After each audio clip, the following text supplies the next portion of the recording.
എൻ്റെ പ്രിയപ്പെട്ട സുഹൃത്തുക്കൾ, ഒരുപാട് ആവശ്യപ്പെട്ട ഒരു വീഡിയോ ആണ് ഇന്ന് ചെയ്യാൻ പോകുന്നത്. വീഡിയോ ഞാൻ മുമ്പേ പറഞ്ഞിട്ടുണ്ട്, എങ്ങനെയാണ് ഒരു ക്രൂസ് ഷിപ്പിൽ ജോലിക്ക് വേണ്ടിയിട്ട് അപേക്ഷിക്കേണ്ടത്, അല്ലെങ്കിൽ ഒരു ജോലി എങ്ങനെയാണ് കിട്ടുന്നത് എന്നുള്ളതിനെ പറ്റിയിട്ടാണ് മെയിനായിട്ട് ഈ വീഡിയോ. ആദ്യമായിട്ട് ക്രൂസ് ഷിപ്പ് എന്ന് പറഞ്ഞു കഴിഞ്ഞാൽ പലർക്കും അറിയില്ല. കപ്പൽ എന്ന് പറയുന്നല്ലാതെ കപ്പലിനെ പറ്റി ആളുകൾക്ക് ഇത് മർച്ചൻറ്റ് ഷിപ്പ് അല്ല.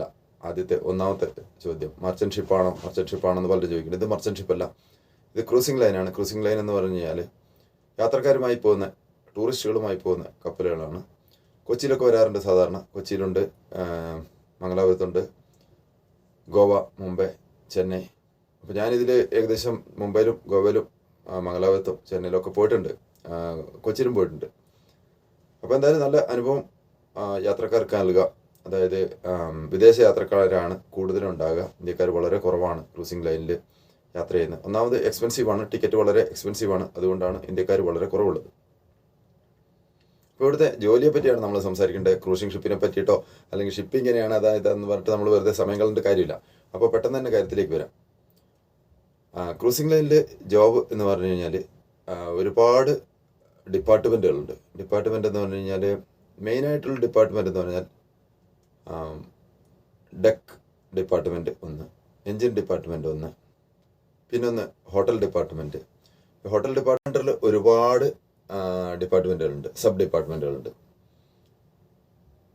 അപ്പോൾ ഡെക്ക് ഡിപ്പാർട്ട്മെൻറ്റ് മെയിനായിട്ടുള്ള ഒരു ഡിപ്പാർട്ട്മെൻറ്റാണ് എന്ന് ഞാൻ പറഞ്ഞു. ഡെക്ക് ഡിപ്പാർട്ട്മെൻറ്റിൽ എന്താണ് അവരുടെ പണി എന്ന് വെച്ച് കഴിഞ്ഞാൽ, ശരിക്കും പറഞ്ഞാൽ കപ്പലിനെ ഓടിക്കുന്നതിൻ്റെ 50% വർക്ക് ഡെക്കും 50% വർക്ക് എൻജിനുമാണ് ചെയ്യുന്നത്. അപ്പോൾ എൻജിനിൽ ഒരുപാട് പൊസിഷൻസ് ഉണ്ട്, ഡെക്കിൽ ഒരുപാട് പൊസിഷൻസ് ഉണ്ട്. ക്യാപ്റ്റനൊക്കെ ഡെക്കിൽ വരുന്നതാണ്. Captain, staff captain, safety officer, പിന്നെ അതിന് താഴേക്ക് പല ഡിപ്പാർട്ട്മെൻറ്റിൽ ഒരുപാട് ഡിപ്പാർട്ട്മെൻറ്റ്. അതിൻ്റെ അണ്ടറിലാണ് സെക്യൂരിറ്റി വരിക. പിന്നെ ഡെക്കിൻ്റെ ഒരു സെപ്പറേറ്റ് ഡിപ്പാർട്ട്മെൻ്റ് ഉണ്ട് സെക്യൂരിറ്റി കൂടാതെ. അപ്പം അങ്ങനെ പല ഡിപ്പാർട്ട്മെൻറ്റുകളായിട്ട് വരും.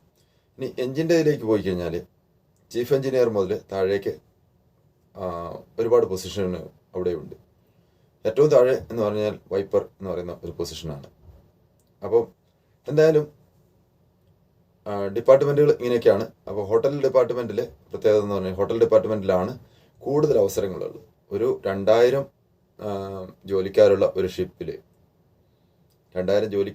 ഷിപ്പിൽ ഏകദേശം ഒരു 1600 പേരോളം ശരിക്കും പറഞ്ഞാൽ അവർ ഹോട്ടൽ ഡിപ്പാർട്ട്മെൻറ്റിൻ്റെ അണ്ടറിലാണ് വരുന്നത്. ഹോട്ടൽ ഡിപ്പാർട്ട്മെൻറ്റിൻ്റെ അണ്ടറിലാണ് 1600 പേര് വരിക എന്നുള്ളത് കൊണ്ട് തന്നെ ഏകദേശം അതുപോലെ വേക്കൻസികളും ഉണ്ടാവും. അപ്പോൾ ഇതിന് എന്തൊക്കെയാണ് വരിക എന്ന് വെച്ച് കഴിഞ്ഞാൽ, റെസ്റ്റോറൻ്റ് ഒന്ന് വരും, പിന്നെ ഹൗസ് കീപ്പിംഗ് വേറെ ഒന്ന് വരും, സ്പാ വേറെ ഒന്ന് വരും, റവന്യൂ പാർട്ട്നേഴ്സ് എല്ലാം വേറെ. അതായത് സ്പായായി, ഷോപ്സായി, പിന്നെ ഷോർ എക്സ്കർഷൻ, അതായത് ടൂറിന് കൊണ്ടുപോകുന്ന, നമ്മളെ വിസിറ്റിന് വേണ്ടിയിട്ട് സ്ഥലങ്ങളിൽ കൊണ്ടുപോകുന്ന ആളുകൾ, അങ്ങനെയുള്ള വേറെ ഒരുപാട് ഡിപ്പാർട്ട്മെൻ്റ് ഉണ്ട് അതിനകത്ത്. ഗസ്റ്റ് സർവീസ് ഉണ്ട്. അപ്പോൾ ഇതെല്ലാം ഹോട്ടൽ ഡിപ്പാർട്ട്മെൻറ്റിൻ്റെ അണ്ടറിലാണ് വരുന്നത്. അപ്പോൾ നമുക്ക് ഈ ഡിപ്പാർട്ട്മെൻ്റ് ഒന്നും അല്ല വേണ്ടത്. നമുക്ക് വേണ്ടത് എന്താണെന്ന് വെച്ചാൽ ജോലി. എന്ത് ജോലി കിട്ടും, എനിക്കെന്ത് ജോലി കിട്ടും, ഞാൻ എന്ത് ജോലി ചെയ്യാൻ പറ്റും എന്നുള്ളതാണ്. ഷെഫ് ഒരു സൈഡിൽ വരുന്നുണ്ട്, ഷെഫുമാരൊക്കെ, അതൊക്കെ ഗാലി ഡിപ്പാർട്ട്മെൻറ്റിലാണ് വരിക. അപ്പം ഒരുപാട് വേക്കൻസികൾ വരാൻ പോകുന്ന കുറേ ഡിപ്പാർട്ട്മെൻറ്റുകളാണ്. അപ്പോൾ എന്തായാലും ഡിപ്പാർട്ട്മെൻറ്റുകളൊക്കെ ഇങ്ങനെയാണെങ്കിലും ജോലി എങ്ങനെ കിട്ടുന്നുള്ളതല്ല നമ്മുടെ മെയിൻ ക്വസ്റ്റ്യൻ. നമ്മുടെ ആദ്യത്തെ ക്വസ്റ്റ്യൻ എന്താണെന്ന് വെച്ച് കഴിഞ്ഞാൽ, ഇതിലെങ്ങനെയാണ് ജോലി കിട്ടുക എന്നുള്ളതാണ്. ഇത് ജോലി കിട്ടാൻ വളരെ എളുപ്പമാണ്. നമ്മുടെ നാട്ടിൽ പലർക്കും അറിയാത്തൊരു കാര്യമാണ്, ഷിപ്പിൽ ജോലി കിട്ടാൻ ഭയങ്കര കഷ്ടമാണെന്ന് വിചാരം. പക്ഷേ ഒന്നുമില്ല. ഷിപ്പിൽ ജോലി കിട്ടാൻ ഇൻ്റർവ്യൂ പാസ്സായാൽ ഷിപ്പിൽ ജോലി കിട്ടും. ഷിപ്പിൽ ജോലിക്ക് നിങ്ങൾക്ക് മെയിനായിട്ട് വേണ്ടത് എന്താണെന്ന് വെച്ചാൽ, ബേസിക്കായിട്ട് വേണ്ടത് ഇംഗ്ലീഷ്. കാരണം ഇംഗ്ലീഷ് അറിയില്ലെങ്കിൽ ഷിപ്പിൽ ജോലി ചെയ്യാൻ പറ്റില്ല. ഷിപ്പിൽ നിങ്ങൾ വർക്ക് ചെയ്യുന്നത് മലയാളികളുടെ കൂടെയല്ല, അല്ലെങ്കിൽ ഹിന്ദിക്കാരുടെ കൂടെയല്ല. നിങ്ങൾ കംപ്ലീറ്റ്ലി ചേഞ്ചാണ്. ഒരു ലൈഫ്, ഒരു നിങ്ങളുടെ ആ സ്ഥലം മാറ്റമാണ്. നിങ്ങൾ നാട്ടിലല്ല വർക്ക് ചെയ്യുന്നത്, അല്ലെങ്കിൽ ദുബായിലല്ല വർക്ക് ചെയ്യുന്നത്. ദുബായിൽ വർക്ക് ചെയ്യുകയാണെങ്കിൽ നമുക്ക് ഇംഗ്ലീഷിൻ്റെ ആവശ്യമില്ല. ദുബായിൽ പോയി കഴിഞ്ഞാൽ ഇഷ്ടംപോലെ മലയാളികളുണ്ട്, ഹിന്ദിക്കാരുണ്ട്, നമുക്ക് അവിടെ അതുകൊണ്ട് പിടിച്ച് നിൽക്കാം. പക്ഷെ ഇവിടെ അത് നടക്കില്ല. ക്ലിയർ കട്ടാണ്, ഇംഗ്ലീഷ് അറിയില്ലെങ്കിൽ ജോബില്ല. ഇംഗ്ലീഷ് പഠിച്ചോളൂ. ഇംഗ്ലീഷ് പഠിക്കാൻ 15 ദിവസം 20 ദിവസം മതി. ഇംഗ്ലീഷ് എന്ന് പറഞ്ഞാൽ വളരെ എളുപ്പമുള്ള ഒരു ലാംഗ്വേജാണ്, വളരെ പഠിക്കാൻ എളുപ്പമുള്ള ലാംഗ്വേജാണ്. ചെറിയ പ്രയത്നം ഉണ്ടെങ്കിൽ 10 ദിവസം കൊണ്ട് പഠിച്ചെടുക്കാവുന്ന കേസാണ്. അപ്പോൾ എന്തായാലും ഇംഗ്ലീഷ് പഠിക്കണം ആദ്യം. ഇംഗ്ലീഷ് കാരണം എന്ന് പറഞ്ഞാൽ നിങ്ങളുടെ ഇൻ്റർവ്യൂ ഇംഗ്ലീഷിലാണ്. അപ്പോൾ പിന്നെ നിങ്ങൾ ഇൻ്റർവ്യൂവിൽ പൊട്ടിക്കഴിഞ്ഞാൽ പിന്നെ അങ്ങോട്ട് വരുന്നതിനെ പറ്റി ചിന്തിക്കാൻ പറ്റില്ലല്ലോ. ഒരു പ്രാവശ്യം നിങ്ങൾ ഇൻ്റർവ്യൂവിൽ പൊട്ടിക്കഴിഞ്ഞാൽ നിങ്ങളുടെ മാനസികമായിട്ട് നിങ്ങൾ തളർന്നു പോകും. അപ്പം അതുകൊണ്ട് വെൽ പ്രിപ്പയർഡ് ആവണം. വെൽ പ്രിപ്പയർഡ് എന്ന് പറഞ്ഞാൽ നിങ്ങൾ വേറെ നിങ്ങളോട് ചോദിക്കില്ല, നിങ്ങളുടെ ഇംഗ്ലീഷ് എങ്ങനെയുണ്ടെന്ന് നോക്കും, അതേ ഉള്ളൂ. പിന്നെ നിങ്ങളുടെ വർക്കിനെ പറ്റിയിട്ട് നിങ്ങൾക്ക് എന്ത് പണിയാണ് അറിയുന്നത് അതിനെ മാത്രം അപേക്ഷിക്കുക. അറിയുന്ന പണിയെപ്പറ്റി നിങ്ങളോട് കൂടുതൽ ചോദിക്കും. അപ്പോൾ എവിടെയാണ് അപേക്ഷിക്കേണ്ടത്, എങ്ങനെയാണ് അപേക്ഷിക്കേണ്ടത് എന്നുള്ളതിനെ പറ്റി നമുക്ക് സംസാരിക്കാം. അപേക്ഷിക്കാനുള്ള ഒരു ലിങ്ക് ഈ വീഡിയോയുടെ എൻഡിൽ ഞാൻ കൊടുക്കാം. ഓരോ ദിവസവും ഓരോ ലിങ്കായിട്ട് ഓരോ ഏജൻസി, ഇന്ത്യയിലുള്ള വിശ്വസിക്കാവുന്ന ഏജൻസി, 1 രൂപ പോലും ആരും പേ ചെയ്യരുത്. ആദ്യമേ ഞാൻ പറയാം, 1 രൂപ പോലും ആരും പേ ചെയ്യരുത് ജോലിക്ക് വേണ്ടിയിട്ട്. കാരണം ഒരാളെ റിക്രൂട്ട് ചെയ്യാൻ വേണ്ടിയിട്ട് കമ്പനി അവിടുന്ന് ഏജൻസിക്ക് പണം കൊടുക്കുന്നുണ്ട്. ഒരാളെ റിക്രൂട്ട് ചെയ്യുമ്പോൾ ഹെഡ് കൗണ്ടിനാണ് അവർക്ക് പണം കിട്ടുന്നത്. പിന്നെ അവർക്ക് ഓരോ ആളുടെയും കൗണ്ടിനനുസരിച്ച് ഇപ്പോൾ 100 പേരെ അവർ ചേർത്തിട്ടുണ്ടെങ്കിൽ 100 ആയിരിക്കില്ല, 10,000-കണക്കിന് ആളുകളെയാണ് അവർ കയറ്റി വിടുന്നത്. അപ്പോൾ ഇത്രയും ആളുകളുടെ ഒരാൾക്ക് $1 വെച്ച് കിട്ടിയാൽ തന്നെ $10,000 അവർക്ക്. ഒന്നൊന്നും അല്ല കിട്ടുന്നത് കണക്കൊന്നും നമുക്കറിയില്ല, വലിയ പൈസ കിട്ടുന്നുണ്ടോ അത് നമ്മൾ കണക്കൂട്ടേണ്ട കാര്യമില്ല. അവർക്ക് എന്തും കിട്ടിക്കോട്ടെ, നമുക്കിത് ജോലിയാണ് മെയിൻ. അപ്പോൾ എന്തായാലും ഞാൻ ഒരു ലിങ്ക് അല്ലെങ്കിൽ ഒരു സൈറ്റിൻ്റെ പേര് ഞാൻ ഇതിൽ ഇടാം അവസാനം. അപ്പോൾ അതിൽ പോവുക എല്ലാവരും. ആദ്യം ചെയ്യേണ്ടത് എന്താണെന്ന് വെച്ച് കഴിഞ്ഞാൽ നിങ്ങൾ ആ ലിങ്കിൽ ക്ലിക്ക് ചെയ്ത് നേരെ അവരുടെ സൈറ്റിൽ പോവുക. സൈറ്റിൽ പോയതിന് ശേഷം ഡയറക്റ്റ് ലോഗിൻ ആയിരിക്കും ചോദിക്കുന്നത്. ലോഗിൻ പോകരുത്. ലോഗിൻ പോകാതെ നിങ്ങൾ നിങ്ങളുടെ ഒരു അക്കൗണ്ട് ക്രിയേറ്റ് ചെയ്യാൻ പറയും. അക്കൗണ്ട് ക്രിയേറ്റ് ചെയ്യുക. അക്കൗണ്ട് ക്രിയേറ്റിങ്ങിൽ പോയി കഴിഞ്ഞാൽ ആദ്യം ചോദിക്കുന്നത് നിങ്ങളുടെ പേരായിരിക്കും ചോദിക്കുക. പേര്, ഡേറ്റ് ഓഫ് ബർത്ത്, ബാക്കി കാര്യങ്ങളൊക്കെ, പാസ്പോർട്ട് നമ്പർ, ഇങ്ങനെയുള്ള കാര്യങ്ങൾ ചോദിക്കും. ഇതൊക്കെ അവിടെ കൊടുത്തതിന് ശേഷം ഏത് ഡിപ്പാർട്ട്മെൻറ്റിലേക്കാണ് നിങ്ങൾ സെലക്ട് ആവാൻ ഉദ്ദേശിക്കുന്നത് അതൊക്കെ കൊടുക്കുക. എല്ലാം കൊടുത്തു കഴിയുമ്പോൾ അവർ വെരിഫൈ ചെയ്തതിന് ശേഷം നിങ്ങളുടെ യൂസർ ഐ ഡി എന്താണ് വെക്കേണ്ടത് എന്നുള്ളൊരു ചോദ്യം ഉണ്ടാവും. അപ്പോൾ യൂസർ ഐ ഡി നിങ്ങൾ ഉണ്ടാക്കുക. പാസ്വേഡ് എന്താണ് വെക്കേണ്ടത് നിങ്ങൾ വെക്കുക. അപ്പോൾ അങ്ങനെ വന്നു കഴിയുമ്പോൾ നിങ്ങളുടെ ഒരു അക്കൗണ്ട് അവിടെ ക്രിയേറ്റ് ആയി കഴിഞ്ഞു.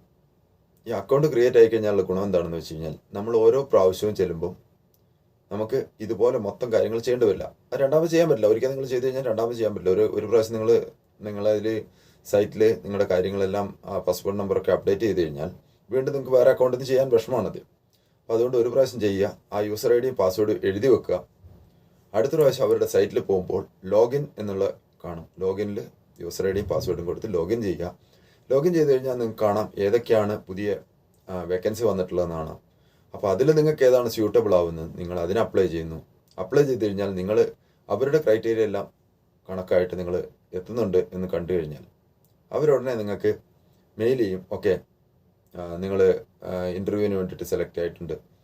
ഇൻ്റർവ്യൂ ഇത്രാം തീയതിയാണ്. അത് ഓൺലൈൻ ഇൻ്റർവ്യൂ ആയിരിക്കും. 99% ഓൺലൈൻ ഇൻ്റർവ്യൂ ആയിരിക്കും. അത് സ്കൈപ്പ് ഇൻ്റർവ്യൂ ആയിരിക്കും മിക്കവാറും ഉണ്ടാവുക. അപ്പോൾ സ്കൈപ്പ് ഇൻ്റർവ്യൂവിന് റെഡിയാകുക. ഇത്രാം തീയതി ഇത്ര മണിക്ക് സ്കൈപ്പ് ഇൻ്റർവ്യൂവിന് നിങ്ങൾ അവൈലബിൾ ആണോ അല്ലയോ എന്ന് ചോദിച്ചിട്ട് നിങ്ങൾക്ക് ഒരു മെയിൽ അയക്കും. അപ്പോൾ നിങ്ങൾ ഓക്കെ ആണ് എന്ന് പറയുകയാണെങ്കിൽ മോസ്റ്റ്ലി നമുക്കാണ് ജോലി ആവശ്യമുള്ളൂ. അപ്പോൾ നമ്മൾ അവൈലബിൾ തന്നെ ആയിരിക്കും എന്ന് പ്രതീക്ഷിക്കാം. എന്തായാലും ഇന്ത്യൻ ടൈമിലേ അവർ തരുള്ളൂ. ഇന്ത്യൻ ടൈമിൽ നമുക്ക് തന്നു കഴിഞ്ഞാൽ ആ ടൈമിൽ നമ്മൾ സ്കൈപ്പ് ഓപ്പൺ ചെയ്തിട്ട് ടെസ്റ്റ് ചെയ്യുക. അതിന് മുമ്പേ മറ്റാരെങ്കിലുമായിട്ടൊന്ന് കോൾ ചെയ്യുക, എന്നിട്ട് ടെസ്റ്റ് ചെയ്യുക, എന്നിട്ട് വെയിറ്റ് ചെയ്യുക. അവർ നിങ്ങളെ കോൾ ചെയ്ത് വരും. നിങ്ങളെ കോൾ ചെയ്ത് വന്നു കഴിഞ്ഞാൽ നിങ്ങൾക്ക് ഇൻ്റർവ്യൂ അറ്റൻഡ് ചെയ്യാം. ഇൻ്റർവ്യൂ അറ്റൻഡ് ചെയ്ത് കഴിഞ്ഞാൽ ഒരു പ്രാവശ്യം ഇൻ്റർവ്യൂവിൽ സെലക്ട് ആയി കഴിഞ്ഞാൽ വീണ്ടും ഇൻ്റർവ്യൂ ഉണ്ടാവും. 10-15 ദിവസത്തിനുള്ളിൽ വീണ്ടും ഇൻ്റർവ്യൂ ഉണ്ടാവും. 2-3 ഇൻ്റർവ്യൂ ഉണ്ടാവും.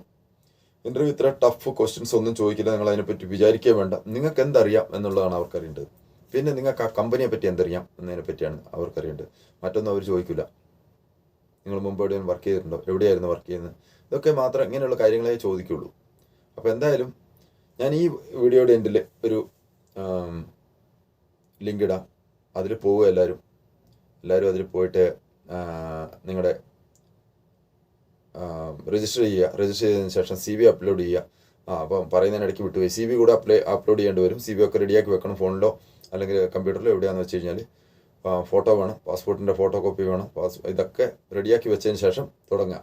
ഓക്കെ, എന്തായാലും ഞാൻ ഇതിന് ശേഷം ഒരു വീഡിയോ ഇടുന്നതാണ്. അതായത് എങ്ങനെയാണ് നമ്മൾ ഒരു സൈറ്റിൽ കയറി, ഇതിപ്പോൾ വീഡിയോ ഒരുപാട് ലോങ് ആയി. അപ്പോൾ അതുകൊണ്ട് ഇനിയും കൂടുതൽ നീട്ടുന്നില്ല. അടുത്ത വീഡിയോയിൽ ഞാൻ എങ്ങനെയാണ് ഒരു സൈറ്റിൽ നമ്മൾ നമ്മുടെ ഡീറ്റെയിൽസ് അപ്ലോഡ് ചെയ്യേണ്ടത് എന്നുള്ളത് കൃത്യമായിട്ട് വഴികൾ ഞാൻ പറഞ്ഞുതരാം. എന്തായാലും എല്ലാവരും ഇത് കൂട്ടുകാർക്കൊക്കെ അയച്ചു കൊടുക്കുക ഈ വീഡിയോ. അപ്പോൾ സബ്സ്ക്രൈബ് ചെയ്യാത്തവരുണ്ടെങ്കിൽ ദയവായിട്ട് സബ്സ്ക്രൈബ് ചെയ്യുക. അപ്പോൾ ഓരോ ദിവസവും ഞാനിങ്ങനെയുള്ള പുതിയ പുതിയ ടിപ്സ് ഇടുന്നതാണ്, പുതിയ പുതിയ ഡീറ്റെയിൽസ് ഇടുന്നതാണ്. അപ്പോൾ എന്തൊക്കെ വേക്കൻസി അവൈലബിൾ ഉണ്ട് അതും ഇതേപോലെ തന്നെ വീഡിയോയിലൂടെ ആയിരിക്കും ഇനി അങ്ങോട്ട് വരിക.